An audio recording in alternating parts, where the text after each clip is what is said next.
The halls of the Justice Department had never been busier since the beginning of President Donald Trump's second term in office. As Attorney General, Pam Bondi had quickly risen to become one of the most formidable figures in Washington. Known for her sharp mind, relentless tenacity, and unapologetic patriotism, Bondi was not one to play political games unless it was to end them. Jasmine Crockett, on the other hand, was a rising star in progressive circles. Once considered a long-shot representative from Texas, she had grown into a vocal powerhouse for the liberal establishment. Her fiery rhetoric during House committee hearings and increasingly provocative media appearances had made her a darling of cable news and a thorn in the side of the Trump administration, but behind closed doors, Bondi had been quietly gathering something far more explosive than soundbites and talking points. It all began when an anonymous whistleblower, codenamed Foxglass, handed over a dossier so sensitive it was placed in a red file marked Eyes Only, AG. The dossier detailed a web of financial inconsistencies tied to multiple nonprofits Crockett had championed in recent years. Some were receiving millions in federal funds under the guise of community development, while others were quietly transferring those funds to shell corporations in overseas accounts. Bondi's eyes narrowed as she flipped page after page of evidence: wire transfers to unknown entities, falsified grant documents, and connections to foreign influence operations. "This isn't just corruption," Bondi muttered, "this is national security." She knew what she was holding wasn't just political ammunition, it was a career-ending bombshell. But the stakes were high. If she moved too soon, it would look like a political takedown. If she waited too long, the paper trail could vanish. To keep the operation quiet, Bondi assembled a trusted inner circle of investigators led by U.S. Attorney Carl Benton. A no-nonsense veteran with a clean record and a personal hatred for political corruption. "Start digging discreetly," Bondi ordered. "We don't leak. We don't rush. We build a case so strong that not even CNN can spin it."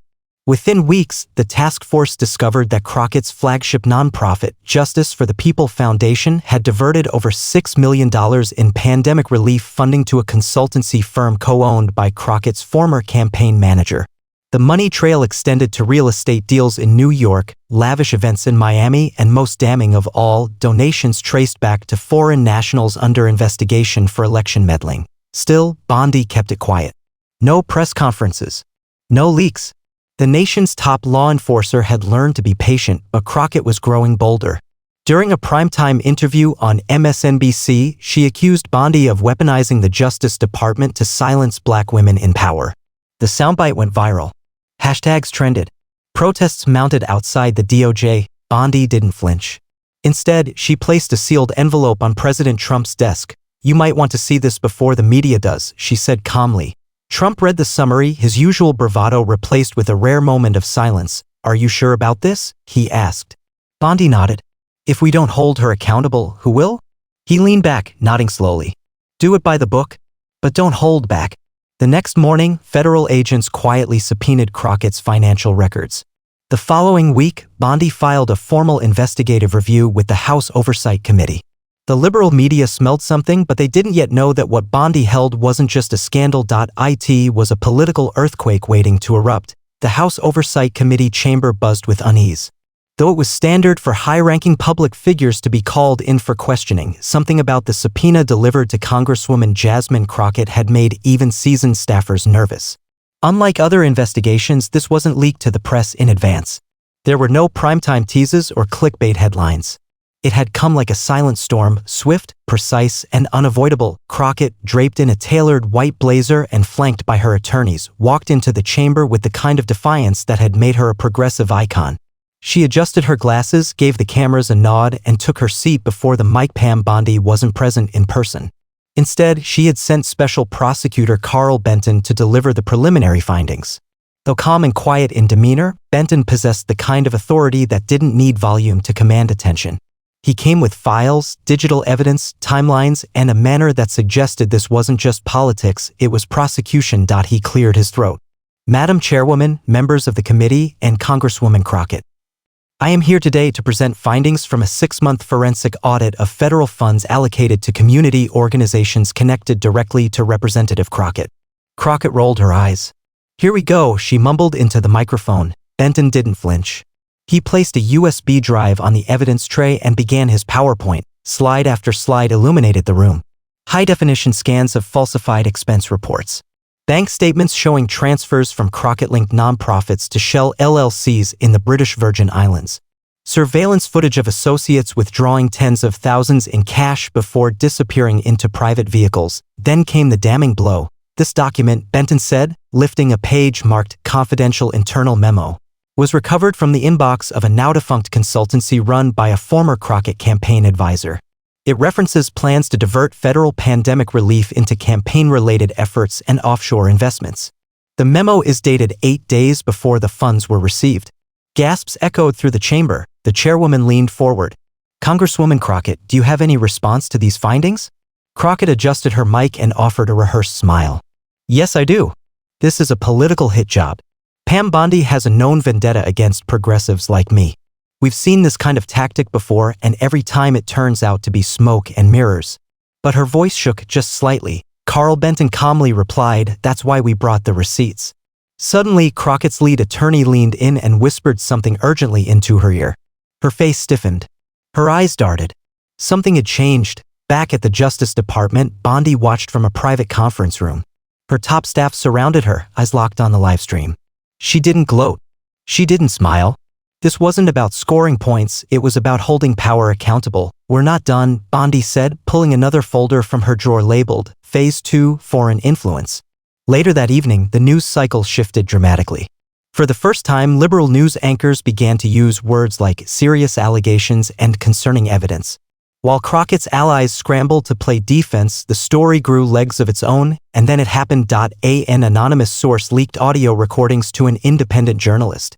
In the recordings, Crockett could be heard discussing how to rebrand the nonprofit's activities to keep the feds off our backs.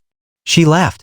So did her aides. The clip went viral, and just like that, the walls of progressive defiance began to crack. Behind closed doors, party leaders began to whisper. Major donors hit pause on contributions. Allies started canceling public appearances with her. Even the Congressional Black Caucus, once an impenetrable wall of support, released a lukewarm statement calling for a fair but swift investigation. Pam Bondi didn't need to say a word. She had already set the avalanche in motion. Jasmine Crockett stood by the tall window of her Washington, D.C. condo, gripping a tumbler of ice water with trembling fingers. The headlines hadn't stopped flashing across her phone screen for days now. Feds close in on Crockett's nonprofit scandal. Bombshell audio raises serious ethics concerns. Bondi's DOJ unleashes unprecedented investigation. What had once been whispers were now thunderclaps. Sponsors dropped. Cable news began inviting legal experts rather than political pundits. And what kept her up most wasn't the growing media firestorm, it was the silence from her closest allies. Calls that once were returned in seconds now went unanswered. Colleagues who had cheered her fiery speeches in committee rooms now replied to her with flat, one-sentence texts. Even her staffers were behaving strangely, showing up late, leaving early, whispering behind closed doors. She suspected something was coming. She was right. At precisely 3:27 a.m. Four unmarked black SUVs pulled up in front of Crockett's condo complex. A team of federal agents from the DOJ's Special Investigations Division stepped out silently. Their orders came directly from Attorney General Pam Bondi, whose warrant had been signed hours earlier by a federal judge after new evidence confirmed that Crockett's personal home computer had accessed encrypted offshore bank accounts tied to known money laundering operations. This wasn't politics anymore. This was federal crime. The agents moved with practiced efficiency, announcing themselves through the intercom before entering with full legal authority. Crockett, still in her night robe, met them at the door, wide-eyed. "Ma'am," one agent said calmly, "we have a warrant to search the premises for evidence of wire fraud, campaign finance violations, and unlawful foreign influence." She didn't protest. She barely blinked. As they moved through her condo, collecting hard drives, flash drives, financial records, and even a personal tablet from her nightstand, Crockett sat on the couch, shell-shocked. Meanwhile, across town, Pam Bondi was already wide awake in her office, her signature white blazer draped over the back of her chair as she reviewed the latest forensic data. She had just received a report that a trail of cryptocurrency transfers linked to one of Crockett's PACs had originated from an IP address located in Eastern Europe and connected to a tech firm previously sanctioned for digital interference in Western elections. "This just confirmed it," Bondi whispered to her deputy. She wasn't just laundering funds. She was a gateway for foreign money to influence American policy. The situation was no longer a partisan scandal. It had become a matter of national security. By sunrise, the raid on Crockett's home had made national news. Helicopter footage showed agents carrying boxes labeled Evidence April 29 JC into black vans. Conservative outlets praised Bondi's courage to go after corruption, while even liberal networks began to shift their tone from defiance to damage control. This is not just a witch hunt, one CNN analyst admitted. This is serious. The Attorney General appears to have built a rock-solid case. Back in Texas, Crockett's constituents watched in disbelief. Some were furious, convinced it was a political assassination. But others, especially those in the communities promised help from her nonprofits, felt betrayed. They had trusted her. And now they were learning that the money meant for after-school programs, small business grants, and pandemic relief may have been funneled into campaign jets and overseas villas. In a press conference later that evening, Pam Bondi stood tall at the DOJ podium. Calm, collected, and resolute, she addressed the nation. This is not about left or right. This is about right and wrong. No one, no matter their position, is above the law. When public trust is broken, justice must follow. The room fell silent as reporters quickly typed out her statement. Pam Bondi had struck, and Washington was still trying to catch its breath, and Jasmine Crockett's fall was far from over. The fallout from the raid on Jasmine Crockett's condo moved at lightning speed. Within 48 hours, Attorney General Pam Bondi's office released a partial list of charges being considered by a federal grand jury: misuse of federal funds, wire fraud, campaign finance violations, conspiracy to defraud the United States, potential foreign lobbying violations under FARA, Foreign Agents Registration Act. Each charge on its own was serious. Together, they spelled political death. By the end of the week, Crockett's legal team, once comprised of high-powered progressive attorneys from New York and LA, began jumping ship. A key whistleblower had flipped, providing the DOJ with encrypted Slack messages, emails, and signed directives from Crockett herself. The trail was undeniable. She had micromanaged the rerouting of community relief funds into ghost shell organizations with at least 3 confirmed cases involving offshore laundering. What crushed her politically, however, wasn't the financial scandal. It was the foreign influence revelation. As Bondi's DOJ followed the crypto trail, they uncovered communications between Crockett's team and a lobbying group connected to a Chinese state-backed firm, disguised under a green energy partnership. The email exchanges showed coordinated language for legislative proposals, strategic talking points for media appearances, and even scripts for floor speeches delivered in Congress, lines drafted overseas. Even Crockett's fiercest defenders were silent now. In a hastily arranged press conference, House Minority Leader Hakeem Jeffries looked visibly worn. While Congresswoman Crockett remains innocent until proven guilty, the allegations presented are deeply troubling. We will fully cooperate with the Department of Justice's investigation. Effective immediately, she will be removed from all committee assignments. The air was sucked out of D.C. This was no longer just a legal matter. It was a career-ending scandal. Pam Bondi, meanwhile, remained steady and deliberate. Though media outlets now flooded her office with interview requests, she declined every offer. Her only statement came through an official press release: the Department of Justice does not operate on party lines. We are here to enforce the law and protect the integrity of the American government from all threats, foreign and domestic. Behind the scenes, Bondi authorized further warrants, this time targeting Crockett's communications during international travel, her connections with political action committees in other states, and a private server hosted in Nevada. The deeper they dug, the darker the story became. Crockett, once hailed as a rising star of the progressive left, now appeared isolated and haunted. Her social media went dark. No press appearances. No tweets. No fiery defenses. Anonymous sources said she cried during a closed-door meeting with family and attorneys. Her official statement read simply, "I am being unfairly targeted because I dared to speak truth to power. But I have faith that the truth will prevail." But that truth was crumbling fast. A series of leaked internal memos showed Crockett's staff privately begging her to resign to avoid further humiliation for the party. One read, "This is no longer survivable, Jasmine. We've lost every ally. The data trail is devastating. Please step down before they come after your family's finances too." Bondi didn't gloat. She didn't need to. The court of public opinion had already convicted Jasmine Crockett. Cable news rolled with the same cheerin' all day: career over? Jasmine Crockett on the brink as DOJ mounts historic case. And then, late that Friday evening, the final blow came. The House Ethics Committee, in a unanimous and bipartisan vote, recommended her expulsion from Congress pending the outcome of the criminal trial. It was only the third such vote in modern U.S. history.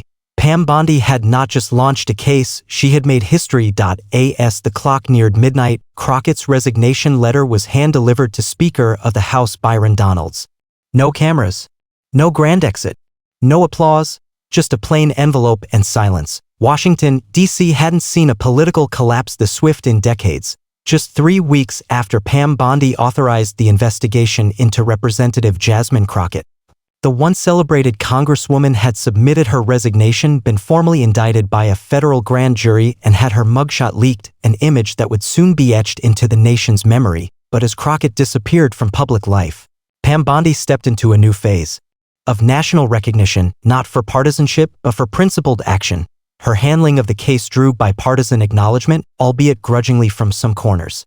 Senator Joe Manchin, never afraid to break with his own party, appeared on Meet the Press and said, "Look, none of us want to see a colleague go down like that. But I've got to say, Pam Bondi did her job. She followed the money and she followed the truth." For Bondi, this wasn't about political points. It was about restoring trust in the Department of Justice, which had been eroded in years past by accusations of politicization. Under President Donald Trump's second administration, Bondi had vowed to make the DOJ a weapon not of ideology but of accountability, and she delivered. Public polling showed a surprising surge in confidence in federal prosecutors, particularly among independents and moderate voters. The message was clear: corruption wouldn't be tolerated, no matter how high someone's profile was or what party they belonged to. But Bondi wasn't done. Within days of Crockett's fall, Bondi announced the creation of a new bipartisan task force. The Federal Integrity Commission, a team composed of former federal judges, investigators, and ethics lawyers. Its mission was simple but bold: to audit all federally funded nonprofits tied to current and former members of Congress. Her statement during the press conference was a rallying cry: the American people deserve more than words. They deserve truth, transparency, and integrity. We're going to make sure every dollar allocated by the government serves the people, not political ambitions or foreign interests. The media speculated this was a setup for something bigger. Rumors circulated that Bondi, whose name had been floated in previous administrations as a possible Supreme Court nominee or future Florida governor, might be preparing for a more prominent national role in the years to come, perhaps even a presidential run. While she deflected such speculation, her approval rating soared. Meanwhile, Jasmine Crockett retreated from the spotlight completely. She issued a short video from her lawyer's office, tearfully stating, "I regret the choices I made and the people I let down. I believed I was untouchable. I now see I was wrong." But the apology did little to repair the damage. The communities that had once looked to her for leadership now looked elsewhere, many of them embracing new leaders rising from the grassroots, wary of politics as usual. In the weeks that followed, federal prosecutors began securing plea deals from Crockett's associates. The scope of her misconduct widened. Offshore accounts in the Cayman Islands, shell companies listed under family members' names, even ghost employees collecting salaries from taxpayer-funded grants. The DOJ's final indictment listed over 21 counts. A conviction on even half of them could land Crockett in federal prison for decades. In a moment of poetic irony, the very courtroom where Crockett once gave impassioned defenses of equity and justice would now be the same venue where justice caught up to her, and behind that legal force, always calm and composed, stood Pam Bondi. She didn't boast. She didn't posture. She let the evidence speak. And in doing so, she redefined what it meant to be an attorney general in a bitterly divided country. Bondi's message resonated. It's not about who you are. It's about what you do. America deserves better. And as long as I hold this office, that's what they'll get. The story of Pam Bondi's takedown of Jasmine Crockett would become a case study in law schools, political science departments, and journalism classes across the nation. Not because it was a scandal, but because it was a reckoning. In the eyes of millions, Bondi didn't just end a political career. She ignited a new era of accountability.